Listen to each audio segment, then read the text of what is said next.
Donc maintenant, Inch'Allah, on va écouter ensemble la deuxième prétendue réfutation que le frère dans la vidéo va donner. Donc on va écouter, Inch'Allah Azzawajal, ce qu'il dit, et on va réagir.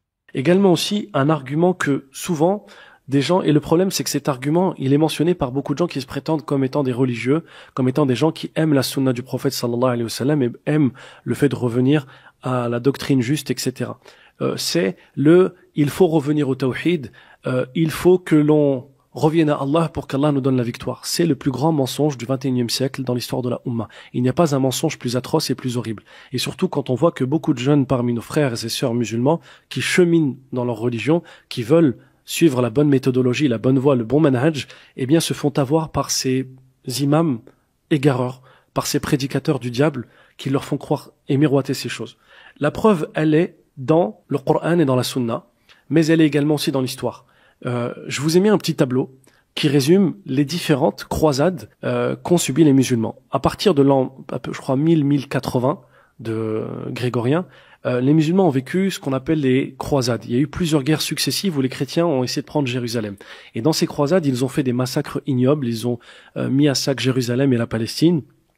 Et pendant ces croisades-là, eh bien, il y a des musulmans qui ont réussi à faire triompher l'islam et permettre aux musulmans de récupérer Al-Quds. Et quand on analyse que ce soit toutes les dynasties, il n'y en a aucune qui avait la doctrine que certaines personnes du Manhaj proclament.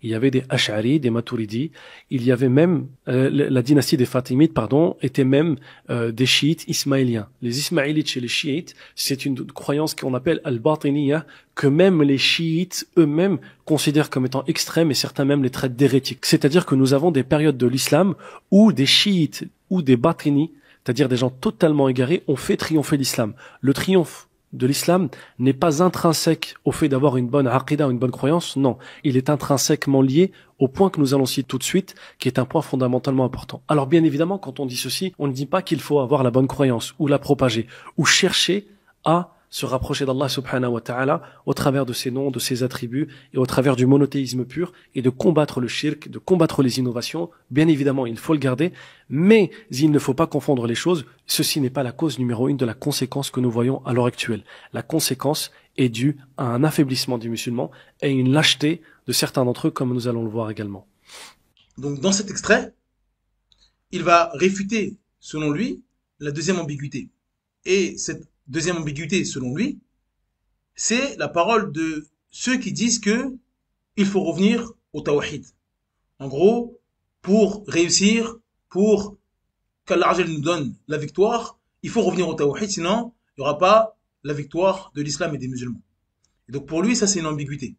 Et dans sa deuxième réponse, il continue en disant, c'est que cet argument, il est souvent donné par des gens, subhanallah, qui se prétendent comme étant des religieux.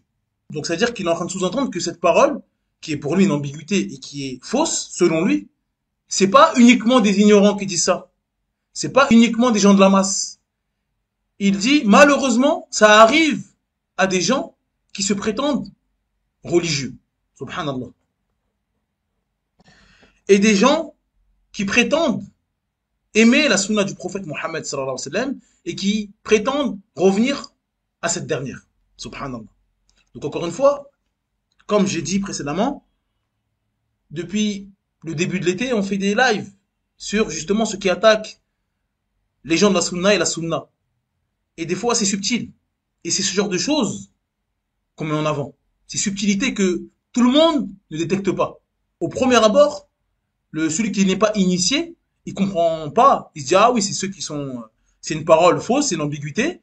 Et il y a des gens, malheureusement, qui se prétendent dans la religion, qui disent ces paroles-là. Mais on sait qui dit ces paroles-là. On sait qui dit, il faut revenir au tawhid. Donc, qu'est-ce qu'on comprend? Celui qui n'est pas initié à cela. Il voit une vidéo parce que c'est des vidéos qui touchent les gens. La Palestine, ça nous touche. Donc, on va peut-être regarder des vidéos sur ça. Et malheureusement, très peu de musulmans abordent ce sujet. Et donc, quand il y a une personne qui aborde ce sujet-là, parfois on va regarder la vidéo directement. Donc la personne qui n'est pas initiée, juste il a envie d'écouter des paroles concernant la Palestine, il va écouter ça. Qu'est-ce qu'on comprend de cette parole? En gros, ô toi musulman, Voici l'ambiguïté. Et cette ambiguïté-là, il n'y a que des ignorants qui disent ça. Mais parfois, malheureusement, il y a des gens qui prétendent aimer la sunna. Donc ils vont dire quoi? Il faut revenir à la sunna, il faut revenir à la sunna, il faut revenir au Coran et à la sunna. Qui prétendent être des religieux. Donc peut-être vous allez les voir avec une barbe, un qamis, etc. Et en plus ils prétendent vouloir revenir à la religion et aimer la sunna. Et vous allez les entendre dire quoi? Il faut revenir au Coran et à la sunna. Si on veut le secours de nos frères en Palestine ou dans le monde, il faut revenir au Coran et à la sunna. Donc si vous entendez ça, mettez un point rouge. Alerte, alerte, alerte. Attention à ces gens-là. C'est ça que ça veut dire. Et qui dit ça? À part des gens de la sunna. Parce qu'ils ont compris la religion d'Allah Azza wa Jal. Ils ont compris que le secours ne vient que par le tawhid. Mais eux, ils n'ont pas compris le tawhid. Parce que pour eux, c'est qu'un détail. Et on le voit quand ils parlent de la religion d'Allah, quand ils parlent du din, quand ils parlent du tawhid, c'est un détail. C'est comme une mouche sur le nez, hop, on bouge la main et elle s'envole. C'est pas la base de la religion, c'est pas la chose la plus importante dans notre vie. C'est pas la clé de toute chose. Non, c'est, voilà. Ça, c'est important. Comme il le dit, il dit c'est important. On n'est pas en train de dire qu'il dit qu'il faut pas de tawhid, le shirk, etc. Mais, il y a d'autres priorités. Comment réfuter sa réfutation? Donc il dit que cet argument-là, le fait de dire que le secours, il ne passera que par le retour au tawhid, il dit, subhanallah al-azim, que c'est le plus grand mensonge du 21e siècle dans l'histoire de la Ummah. Et il dit qu'il n'y a pas un mensonge plus atroce et plus horrible que ça. A'udhu billah. Donc on va répondre à ça. Premièrement, en disant que c'est plutôt sa parole qui est atroce et horrible. Comment un musulman, un muwahhid, il peut sortir de telles atrocités? Allahul musta'an. Allahul musta'an. Donc encore une fois, moi je ne connais pas cette personne, c'est pas une invective personnelle, je ne connais pas ce frère, mais cette parole-là, j'espère que c'est dû à une émotion forte et que on va le considérer comme celui qui est ivre. J'espère que c'est comme celui qui est ivre. Que le fait de voir toutes ces images atroces de nos frères mourir, la raison est partie. J'espère que c'est ça. Et j'espère pas que c'est une croyance ancrée dans sa tête et qu'il est totalement maître de ses moyens et en toute possession de ses moyens quand il dit ça. Parce que c'est très grave. Donc déjà, il dit qu'il a des arguments du Coran. Mais il ne les mentionne pas. Il dit qu'il y a des arguments du Coran qui montrent que ce qu'il dit est vrai. Et que nous, ce qu'on dit est faux. Parce que nous, on dit que pour que l'islam triomphe et que les musulmans triomphent, c'est uniquement par le retour du tawhid. Ça, c'est ce qu'on dit, c'est notre croyance. Et on va le prouver. Mais lui, il dit que ça, c'est un mensonge. Et c'est le plus grand mensonge du 21e siècle. Et il dit qu'il a des preuves qui montrent cela. Du Coran. On n'a rien entendu. Et après, il dit dans l'histoire. Donc lui, comme il n'a pas ramené d'arguments du Coran, nous, on va en ramener. On va ramener des arguments qui montrent que s'il n'y a pas le retour au din, au tawhid, il n'y a pas de secours. Donc, et ensuite, on va réfuter son argument concernant l'histoire. Mais d'abord, on veut pas des histoires, on veut pas ta compréhension, on veut le Coran. Et ce Coran et cette sunna-là, on veut que des gens l'aient compris correctement. C'est-à-dire les compagnons du prophète Mohammed sallallahu alayhi wa sallam et ceux qui les ont suivis de la meilleure des manières. Donc dire il y a plein de versets et rien nous ramener, c'est compliqué. Tu ramènes un argument, tu dis il y a des versets du Coran, au moins un, ça suffit. Pas besoin de 10, un seul. Il n'y a rien. Et après, tu passes tout de suite à l'histoire. Et même là, on va réfuter. Mais d'abord, nous, on va ramener des versets du Coran. Et donc, avant de ramener des versets du Coran, il faut revenir au béaba. Parce que là, on voit que dans cette vidéo, il n'y a pas de base. Il n'y a pas de fondement. Il n'y a pas le tawhid qui a été appris. Des choses de débutants. La ilaha illallah, Muhammad Rasulullah, c'est pas maîtrisé. Et donc, nous, notre but, c'est pas, encore une fois, d'invectiver. C'est que nos frères qui nous écoutent puissent avoir au moins le béaba. Comme ça, quand ils vont rentrer dans des sujets comme ça, ils vont pas se faire emporter par les émotions et par la passion. Ce qui va les cadrer, c'est la religion d'Allah. Donc d'abord, il faut définir qu'est-ce que l'islam. Parce que nous, on est en train de dire que il n'y aura pas le triomphe de l'islam et des musulmans. Donc des musulmans, des musulmans, il n'y aura pas le triomphe de l'islam et des musulmans si on ne revient pas au tawhid. Donc parfois, on dit des mots et on pense être compris. Mais malheureusement, on voit que c'est pas le cas. Donc il faut définir chaque mot qu'on va prononcer. Islam, c'est quoi l'islam? Parce que si on dit le triomphe de l'islam, il passe par ça, et lui dit non, peut-être que c'est pas de sa faute, parce qu'il sait pas ce que c'est l'islam. Donc on va le définir. Donc l'islam, c'est la soumission à Allah Azza wa Jal en l'unifiant. Donc c'est le fait que le musulman se soumette à Allah Azza wa Jal en l'unifiant. Donc on se soumet à lui par le tawhid. L'assujettissement en lui obéissant. Donc on admet qu'Allah Azza wa Jal, c'est lui qui mérite l'adoration seul, dans sa seigneurie, dans son adoration, dans ses noms et attributs. Donc on se soumet à lui en l'unifiant. On est assujetti à son ordre. Donc on lui obéit. Quand Allah Azza wa Jal nous dit c'est haram, on s'arrête. Quand on nous dit c'est obligatoire, on le fait. L'inqiyad, ça vient de qiyada, la conduite. En arabe, quand on dit la conduite, elle qiyada. Pourquoi? Parce que la voiture, quand tu lui dis d'arrêter, elle s'arrête. Quand tu lui dis d'accélérer, elle accélère. T'appuies sur la pédale, elle accélère. T'appuies sur l'autre pédale, elle freine. Le musulman, c'est la même chose. Il voit un texte, c'est haram, il s'arrête. Il voit que c'est obligatoire, il y va. C'est ça l'assujettissement en lui obéissant. Et le désaveu du polythéisme et de ses adeptes. Donc, la base de la ilaha illallah, c'est le fait de se désavouer du polythéisme. De dire que ceux qui adorent des divinités en dehors d'Allah, ils sont dans le faux. Ils sont dans l'égarement. Donc on se désavoue de ça, de cette croyance-là, et de ceux qui pratiquent cela. Ça, c'est l'islam. La ilaha illallah. Ça, c'est l'islam. Donc nous, quand on parle de l'islam, quand on parle de triomphe de l'islam, on parle de triomphe de ça, de ces trois choses-là. C'est-à-dire que c'est le fait de se soumettre à Allah en l'unifiant. L'assujettissement en lui obéissant et le désaveu du polythéisme de ses adeptes. C'est ça, l'islam. Donc là, maintenant, on a l'islam, on sait ce que c'est. Quand on parle d'islam, on parle de ça. On ne parle pas d'autre chose. On ne parle pas de votre définition, peut-être qui est différente de la nôtre. Mais nous, c'est ça l'islam. Et c'est ce que le Coran et la Sunna nous ont appris. Le Coran nous a montré comme exemple Ibrahim alayhi salam. Et c'est ce qu'il a fait. Il s'est désavoué de son peuple. En leur disant, l'inimitié entre vous et nous à tout jamais. Jusqu'à ce que vous allez adorer Allah Azza wa Jal seul. Donc c'est désavoué d'eux. Et il a adoré Allah Azza wa Jal seul. C'est ça la Hanifiyya. Et ensuite le tawhid. Donc le tawhid c'est quoi? C'est unifier Allah Azza wa Jal dans ce qui lui est spécifique. Donc qu'est-ce qui lui est spécifique? La seigneurie d'Allah Azza wa Jal. Donc les actes d'Allah Azza wa Jal. Tout ce qu'Allah fait vis-à-vis de ses créatures, il le fait seul, sans associé. C'est lui qui crée les créatures seul. C'est lui qui gère l'univers seul. C'est lui qui donne la subsistance seul.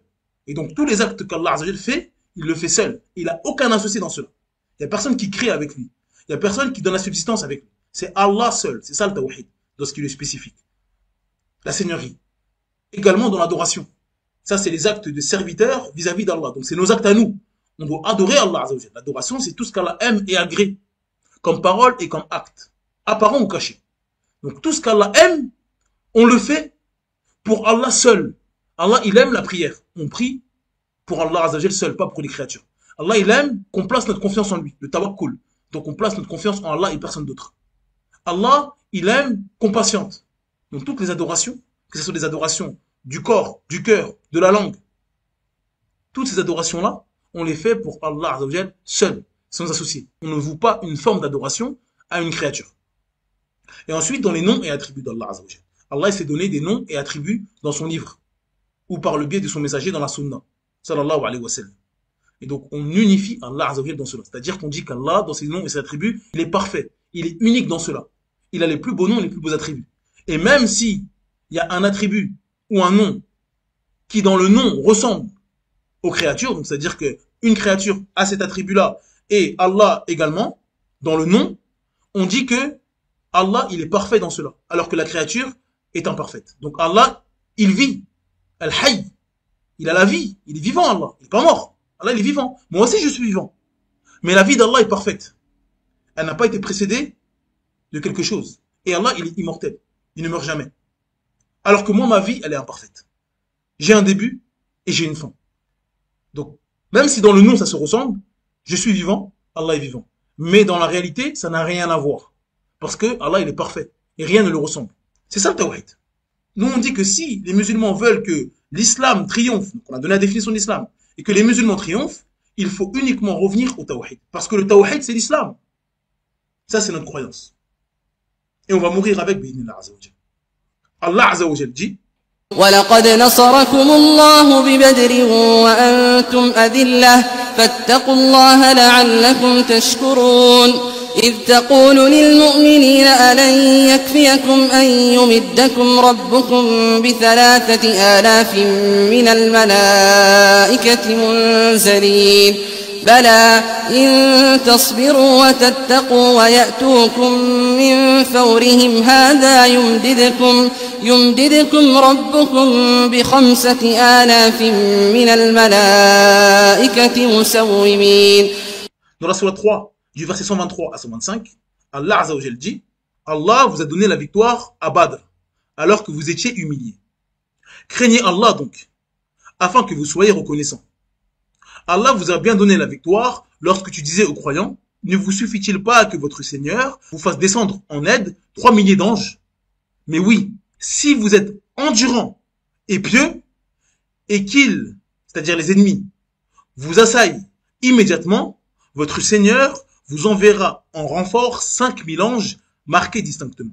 Donc dans ces nobles versets, Allah Azza wa Jal nous parle de la bataille de Badr et du secours qu'il a octroyé aux musulmans. Donc dans ces versets, Allah nous donne la solution.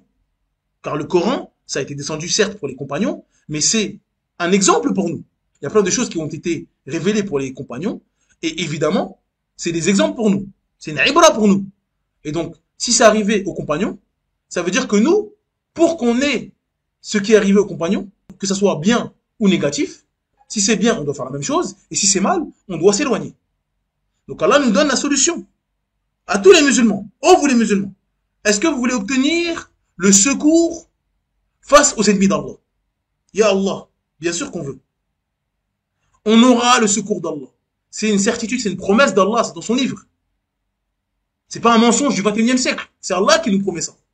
Vous voulez le secours? Comme il y a le secours à Badr? Pas de souci. Si vous respectez 2 conditions, alors le secours il descendra. Ya Allah, quelles sont ces 2 conditions? Ça vient pas d'Ilyas Abou Roumaï, ça. C'est pas dans ma tête que j'ai inventé ça. D'accord? Moi, je veux le secours des musulmans. Et donc, comme je veux le secours, je sais que le secours, il passe que par la compréhension du Coran et l'application du Coran. Donc, je vais dans le Coran. Et Allah me dit: oh, vous les croyants, vous voulez le secours? Comme on vous a secouru à Badr? Faites ça. C'est quoi ça? L'endurance face aux ennemis. Ne pas désespérer, ni se mettre en colère contre le décret d'Allah. Si vous patientez, oh, vous les musulmans, face à ce qui vous arrive, vous avez fait la première condition. Et la deuxième, la taqwa. Wa tattaqu. C'est quoi la taqwa? Parce que, encore une fois, le problème peut-être il est dans les définitions. On a un bon soupçon sur nos frères. Peut-être que quand ils lisent ce verset-là, taqwa, peut-être on n'a pas bien compris. Allah wa'ala, on espère ça. C'est quoi la taqwa? La taqwa, c'est obéir à Allah Azza wa Jal en accomplissant ses ordres et en s'éloignant de ses interdits. Quand le Ramadan arrive, tout le monde comprend la taqwa. D'accord? Tout le monde arrive avec le verset sur le siyam en disant: le siyam, il est venu la'allakum tattaqun, pour que vous soyez pieux, que vous ayez la taqwa. Tout le monde comprend. Ils vont dire la taqwa, c'est pas juste ne pas manger, c'est prier, c'est jeûner, c'est revenir à l'islam. Le ramadan, c'est ça. Il a été révélé pour qu'on ait la taqwa. Donc la taqwa, tout le monde a compris pendant le ramadan. Mais là, quand on parle d'un sujet sensible et qu'on dit la même chose, si vous craignez Allah, si vous avez la taqwa, là, le secours va venir. Il dit: ah non, vous avez rien compris, vous mentez. C'est un mensonge. Donc, il faut l'endurance et la taqwa. Sans ces 2 choses-là, pas de secours. Et encore une fois, la compréhension des versets d'Ilyas Abou Roumaï, ce n'est pas intéressant. On ne veut pas ma compréhension. Je suis rien ni personne. Comme on ne veut pas votre compréhension en vous. Donc, on va voir ce que l'imam al-Tabari, rahimahullah, nous donne dans son tafsir. Et il nous ramène une divergence des savants concernant l'envoi des anges. Donc le secours d'Allah. Quand on est faible, parce que là c'est bon, on a compris qu'on attendait l'armée de personne. Il n'y a aucune armée qui va aider les musulmans. Il n'y a aucune armée qui va aider les Palestiniens. Personne va nous aider. Et on dit nous, on dit pas les Palestiniens, nous. Les Palestiniens c'est nous, et nous on est les Palestiniens. Donc personne va nous aider. On a compris, ça fait plus d'1 an, ça y est. Donc, là on demande à Allah qu'il nous envoie ces anges. Et donc, les savants ont divergé concernant l'envoi des anges. Le premier avis que l'imam Tabari ramène dans son tafsir concernant les versets qu'on a mentionnés précédemment, il dit, ce groupe-là, que les anges n'ont pas été envoyés à Badr. Donc eux, ils voient qu'il n'y a pas eu 3000 anges, il n'y a pas eu 5000 anges. Il n'y a eu que 1000 anges. Parce que quand on regarde tous les versets, quand on regroupe les textes, on a des preuves qu'il y a eu 1000 anges. Mais Allah dit que si les musulmans patientent, etc., et qui mettent en pratique les conditions qu'Allah a données, Allah il va leur envoyer 3000 et 5000 même, en plus. Donc eux, ils voient que il n'y a pas 3000 anges qui ont envoyé, ni 5000. Pourquoi? Leur argument, c'est que Allah a promis l'aide des anges uniquement s'ils étaient attaqués immédiatement. Min fawrihim. Et comme ça s'est pas produit, donc il y a eu une attente à Badr, etc., donc pour eux, il n'y a pas eu d'envoi. Ils ont rajouté une condition. Ils ont dit pour que les anges viennent, il faut que l'ennemi attaque immédiatement. Alors qu'à Badr, il y a eu du temps entre le moment où les armées se sont rencontrées et la bataille. Donc eux, ils voient que il n'y a pas eu d'anges qui ont été envoyés. À part, bien sûr, 1000 anges, parce que dans Surat Al-Anfal, il y a la preuve claire qu'Allah a envoyé 1000 anges. Mais les anges, en plus, ils sont conditionnés. Il fallait patienter, il fallait que les ennemis viennent tout de suite, et il fallait avoir la taqwa. Et donc eux, ils ont dit, il y a une condition qui n'est pas arrivée, donc il n'y a pas eu d'anges qui sont arrivés. Le deuxième avis, il dit que les croyants ont été effectivement aidés par 3000 anges, puis 5000 anges à Badr. Pourquoi? Parce que les conditions, la patience et la piété ont été remplies. Et il s'argumente aussi sur des hadiths, des témoignages que des anges ont aidé les sahaba, les musulmans, et même des koufars, ou en tout cas qui étaient des koufars à cette époque-là, et après ils sont rentrés dans l'islam, mais en tout cas qui témoignent que certains se faisaient tuer alors qu'il n'y a personne face à eux. Donc, ils sont basés sur ces arguments-là, et en plus sur le fait qu'à Badr, ils ont patienté et ils ont été pieux, pour dire que les anges les ont secourus. Le troisième avis, il dit que la promesse d'aide conditionnée par la patience et la piété, ça concerne toutes les batailles, pas seulement Badr. Donc pour eux, toutes les batailles sont concernées par ces conditions-là. Mais à Badr, ils ont eu l'aide d'Allah, car ils ont respecté ces conditions. Et à Uhud, ils n'ont pas eu l'aide d'Allah. Pourquoi? Parce que, comme on l'a dit précédemment, ils n'ont pas patienté. Le prophète sallallahu alayhi wa sallam a demandé aux archers de ne pas bouger, et ils n'ont pas patienté, et ils ont bougé. Donc, les anges n'ont pas secouru les musulmans. Et c'est pour ça que le prophète Mohammed sallam a été blessé. C'est pour ça que des musulmans ont été tués. Pourquoi? Parce qu'ils ont désobéi. Et donc, s'ils avaient appliqué la religion d'Allah, donc l'islam, ils auraient eu le secours. Et le prophète Mohammed sallam n'aurait pas été blessé.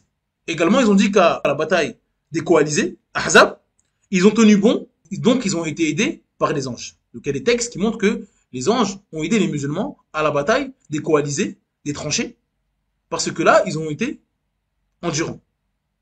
Ça, c'est le troisième avis. Puis l'imam al-Tabari, il donne son avis. Il dit, l'opinion la plus correcte, selon moi, est que Allah a informé que son prophète, sallallahu alayhi wa sallam, a dit aux croyants, ne vous suffit-il pas que votre Seigneur vous aide par 3000 anges? Il leur a ainsi promis 3000 anges en renfort, puis a promis ensuite 5000, à condition qu'ils fassent preuve de patience face à leurs ennemis et de piété envers Allah. Cependant, rien dans le verset n'indique clairement s'ils ont été effectivement secourus par les 3000 anges, ou s'ils ont été soutenus par les 5000 anges, ou encore s'ils n'ont pas été soutenus du tout. Il est donc possible qu'Allah les ait aidés, comme l'ont rapporté ceux qui affirment ce soutien angélique, et il est aussi possible qu'il ne les ait pas aidés de cette manière, comme l'ont dit ceux qui le nient. Mais nous ne possédons aucun hadith authentique et incontestable qui établisse fermement qu'ils ont été aidés par 3 ou 5 000 anges. Il n'est pas permis d'affirmer avec certitude une chose sans preuve claire. En revanche, le Coran affirme clairement qu'ils ont été aidés par 1000 anges le jour de Badr. Comme le dit le verset, « Lorsque vous imploriez le secours de votre Seigneur, il vous répondit, je vais vous renforcer par 1000 anges, déployés en succession. » Quant au jour de Uhud, les indices montrent clairement qu'ils n'ont pas été aidés par des anges. Pourquoi? Car s'ils l'avaient été, ils n'auraient pas été vaincus, ni atteints comme ils l'ont été. Ainsi, la position correcte est de s'en tenir au texte du Coran. Ils ont été aidés par 1000 anges à Badr, et pas aidés à Uhud. Pourquoi? À cause de leur désobéissance et leur manque de patience. Donc, l'imam al-Tabari, il conclut en disant, ils ont été aidés à Badr parce qu'ils ont patienté et ils ont été endurants. Et les preuves nous montrent qu'ils n'ont pas été secourus à Uhud parce qu'ils ont été désobéissants et ils ont manqué à une obligation qui est la patience. On leur a demandé de patienter, c'est un ordre d'Allah. Et donc, ils ont fait preuve de désobéissance. Et donc, s'ils avaient appliqué l'islam correct, encore une fois, on ne parle pas de la Aqidah, c'est des Sahaba, c'est les meilleurs des hommes. Mais à ce moment-là, une simple désobéissance. Imaginez-vous nous. Imaginez-vous nous, qu'est-ce qu'on fait dans nos journées. Eux, ils ont désobéi à une injonction du prophète Mohammed. Nous, c'est des milliers. Et malgré le fait qu'ils n'appliquent pas l'islam complet, entier, ça a empêché le secours. Une simple désobéissance, c'est-à-dire qu'ils n'ont pas appliqué l'islam correct. On a dit l'islam correct, la taqwa, c'est l'application de la religion, de l'islam. Parce que le tawhid, c'est pas juste ne pas faire du shirk. Le tawhid, c'est dans l'adoration. Et l'adoration, c'est tout ce qu'Allah aime. Et donc, si c'est obligé, on doit le faire. Ça fait partie du tawhid. Quand on dit le tawhid, c'est pas juste, on fait pas de shirk, on met pas de statue devant chez nous, et c'est tout. C'est ça le tawhid. Non, le tawhid, c'est plus vaste que ça. Et donc, si on revient au tawhid, c'est-à-dire l'application de la religion complète, là, on aura le secours. Les compagnons ont désobéi à une seule injonction, il n'y a pas eu le secours. Nous, chaque jour qu'Allah fait, des milliers et des milliers. Donc, en quoi le fait de dire, si on revient à cette religion qui est magnifique, qui est la réponse à toute chose, il n'y a aucun doute, c'est une promesse d'Allah. C'est pas moi qui ai inventé ça. C'est une promesse d'Allah. Allah, il me promet que si je patiente et que j'ai la taqwa, si on a ça, parce que c'est un jama', on est un seul corps. Si on a tout ça, on aura le secours. Et là, on doit être tous ensemble dans ça. Parce que à Uhud, c'est pas tout le monde qui a désobéi. C'est une petite poignée. Le secours n'est pas venu. Et des musulmans innocents ont été tués. Et le prophète Mohammed sallam a été blessé. Donc c'est quelqu'un qui a désobéi, mais c'est quelqu'un d'autre qui a payé les pots cassés.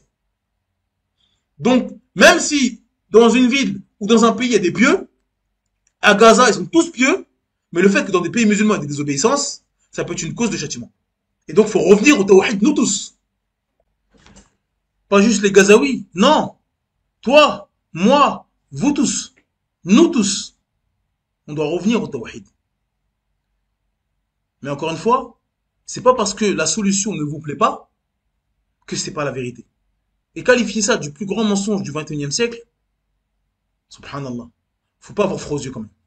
Allah al-Musta'an. Donc, en conclusion, le Coran, la Sunna et les savants nous enseignent que le triomphe de l'islam et des musulmans, il est clairement lié au tawhid et à l'islam authentique et à sa pratique. Mais certains qualifient ça de mensonge du 21e siècle.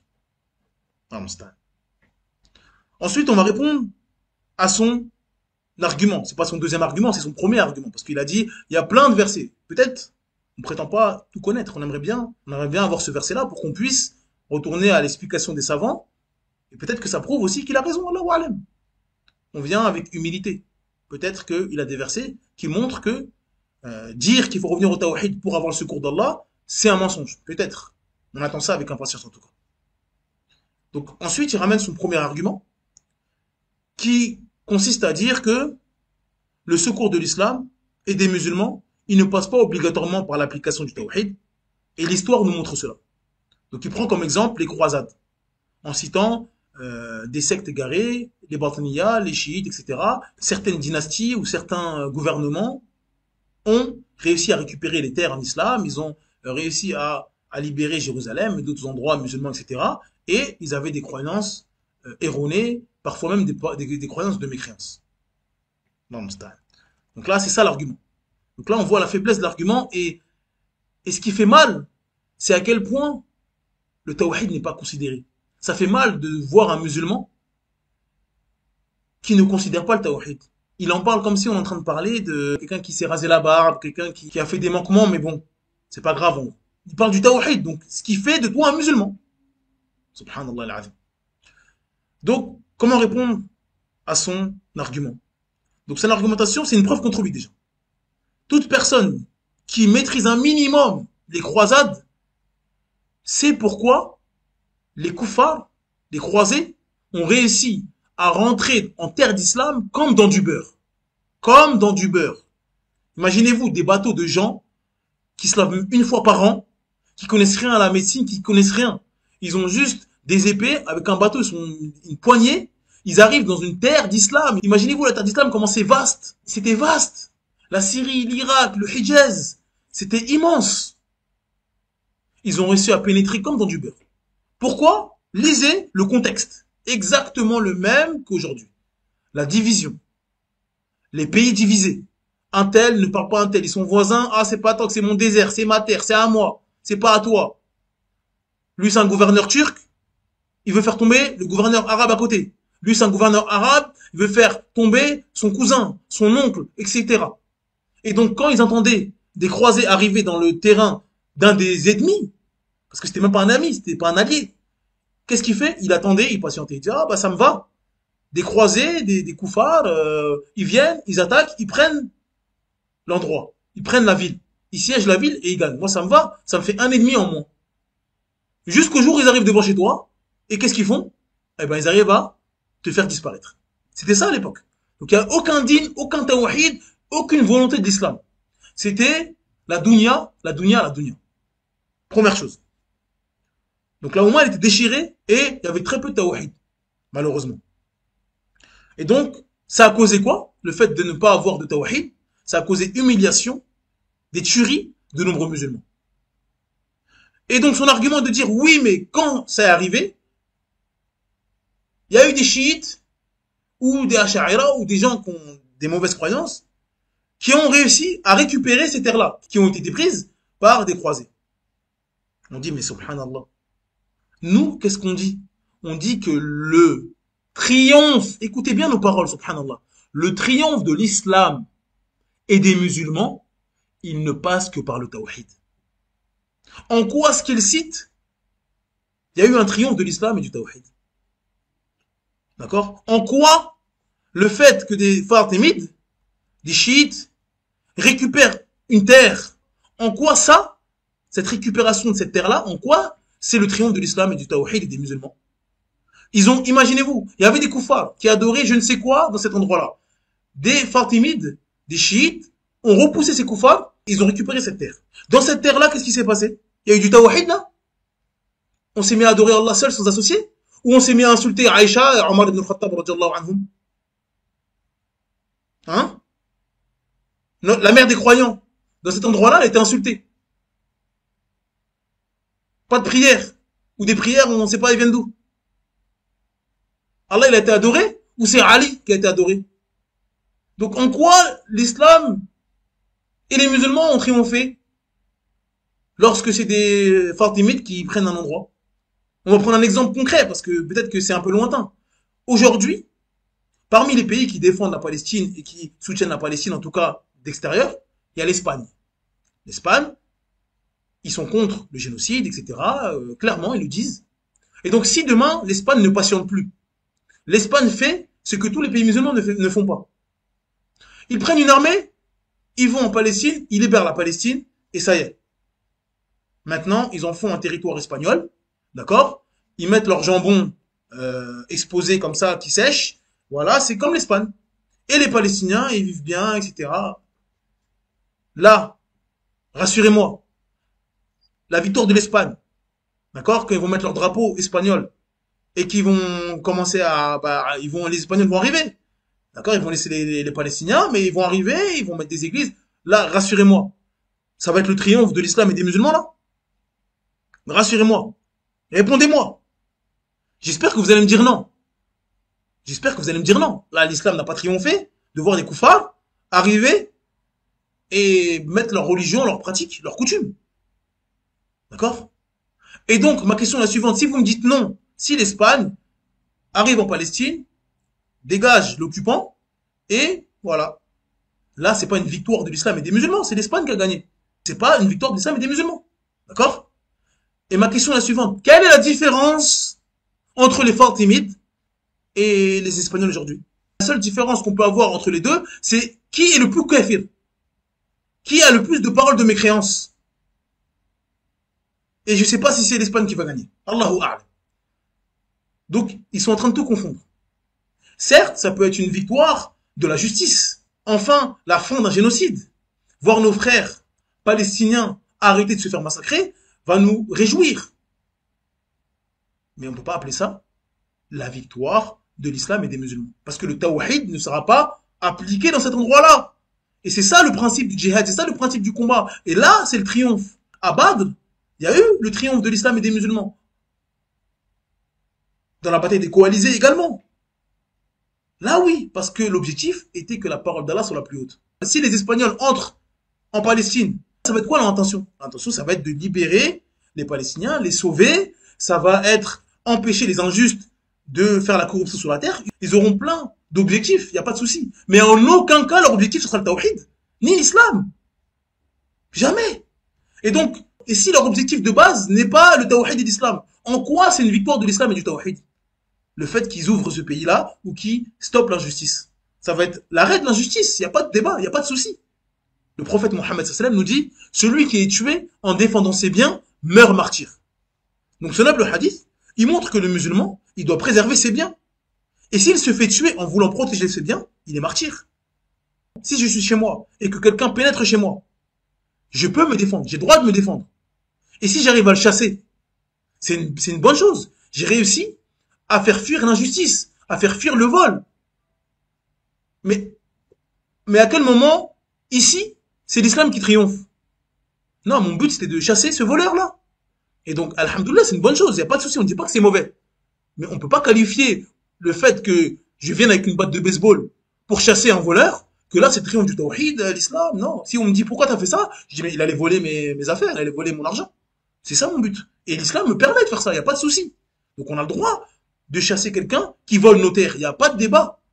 Mais si c'est un kafir qui fait cela, on dit, alhamdoulilah, il a enlevé une injustice. Mais on va pas dire que c'est le triomphe de l'islam et des musulmans. Ça, c'est deux choses différentes. C'est deux choses différentes. Mais il y a que quelqu'un qui sait pas ce que c'est le tawhid, il sait pas ce que c'est un djihad légiféré pour dire ça. Et ils vont, encore une fois, utiliser des moyens fallacieux.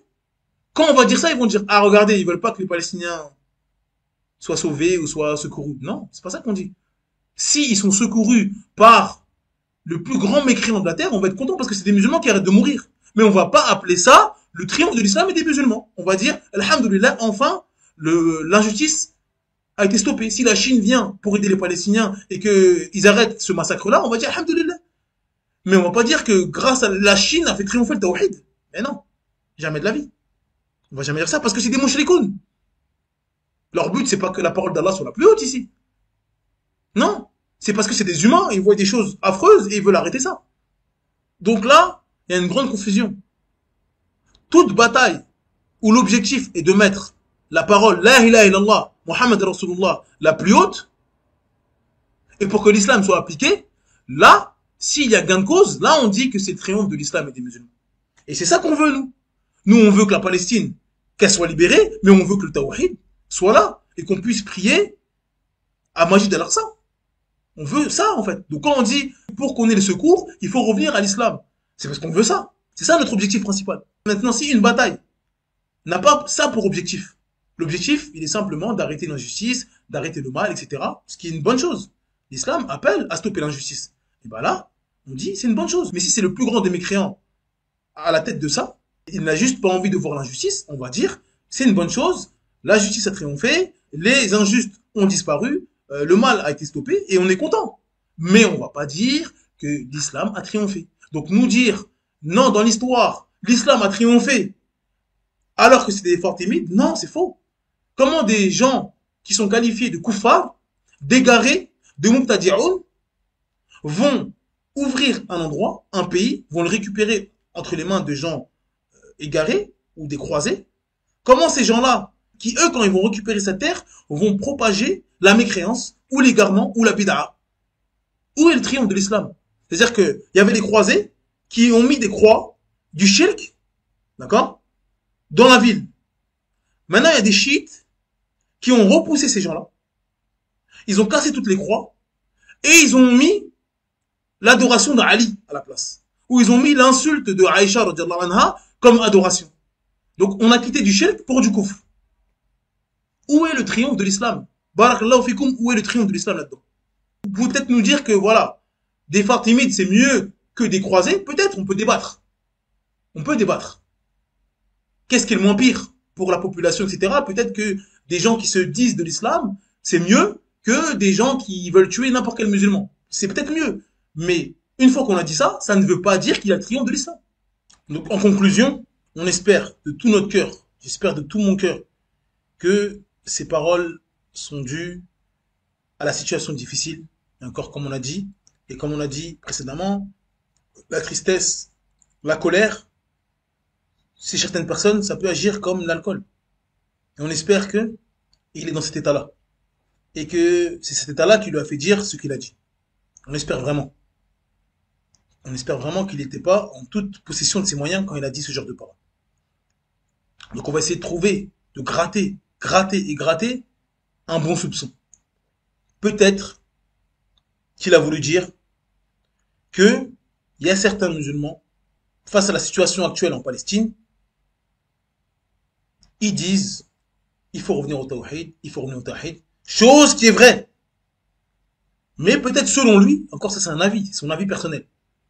Il voit que la situation est tellement critique, on n'est plus dans l'objectif de revenir au tawhid, d'appliquer le tawhid en terre d'islam. Non, on est dans, tout d'abord, arrêter ce massacre. On est dans une urgence où on doit arrêter ce massacre. Et donc, toute personne qui souhaite arrêter ce massacre, on va lui dire, arrête ça, tout de suite. S'il te plaît, arrête ça. Peut-être qu'il a voulu dire ça. Et donc, en gros, il dit, arrêtez de dire, non, nous on veut que ceux qui vont venir pour que la parole d'Allah soit la plus haute, etc. Alors que, malheureusement, c'est pas le cas. Il y a personne qui vient.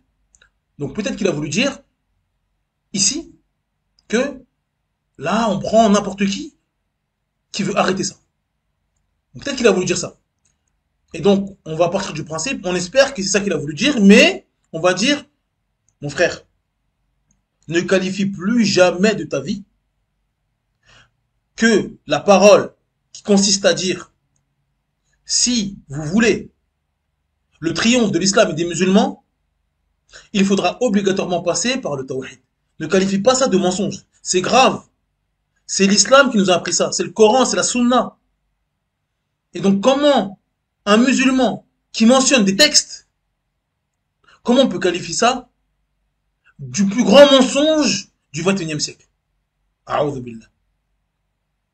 Donc Allah nous a informé du plus grand mensonge du XXIe siècle. Le prophète Mohammed nous a informé du plus grand mensonge du XXIe siècle. Donc cette parole-là, elle est très grave et il faut se repentir. Encore une fois, on espère que c'est l'ivresse de la tristesse, l'ivresse de la colère. Et que, au lieu de dire que c'est un mensonge, mais plutôt de dire que, certes, c'est la vérité. Certes, cette parole est vraie. Certes, nous voulons le tawhid en Palestine et sur toute la surface de la terre. Nous voulons cela. Mais, nous sommes face à une catastrophe. Mais, nous sommes face à un génocide. Et donc, pour l'instant, oh mes frères, l'heure est grave. Et pour l'instant, la priorité est de stopper les tueries. Car nos frères musulmans meurent chaque seconde. Donc pour l'instant, on accepte l'aide de tout le monde. Pourquoi? Pour stopper ces massacres. Là, on veut que ça s'arrête. On en a marre de voir des images comme ça.